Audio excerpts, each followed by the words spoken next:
a genderqueer porn performer, and I'm wearing a wig right now. And the reason why I'm wearing a wig is because in the profession that I do, I feel like this is how people want me to look, right? Like this is what sexy is. And there's visual signifiers, blonde.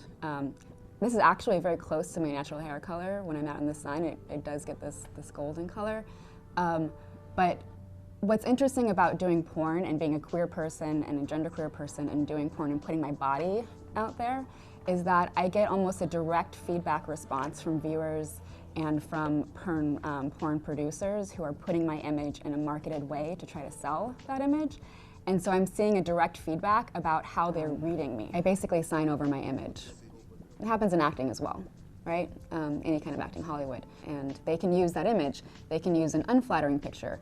They can call you pretty much whatever they want. As a person who's really protective of my gender identity being expressed in the way that I feel is genuine to me, a lot of the work that I do, I try to reflect a genuine pleasure in front of the camera. I try to reflect respectful and consensual sex with co-stars that I respect. I want very much to be protective of that image, and so there's basically no way that I can 100% guarantee that protection. When I do something and I take the money and I sign my name, they can do whatever they want.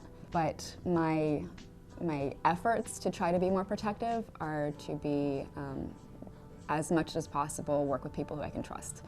And people I trust the most are people in the queer community. So I feel like the queer performers and producers who I work for, I can trust that they will represent me in the way that they know that I like to be represented. The also thing that happens too is I get a lot of comments from viewers. And so in my gender presentation, I have very short hair. I also don't shave my armpits or my crotch or my legs.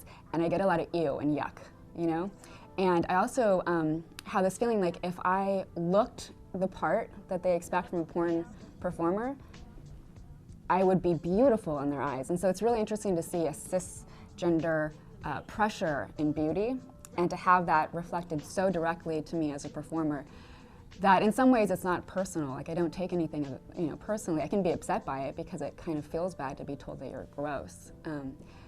But I know that it's coming from an audience who doesn't really know what is beautiful, and they're being told what is beautiful from our society, and so they're negotiating in that way. I am on Wikipedia under the entry for genderqueer, and I had a beautiful experience where a friend of mine from high school who now teaches college on the East Coast basically kind of got schooled by his students, and they told him that he needs to look up genderqueer in the dictionary. And so he goes to Wikipedia and he looks up genderqueer, and I pop up.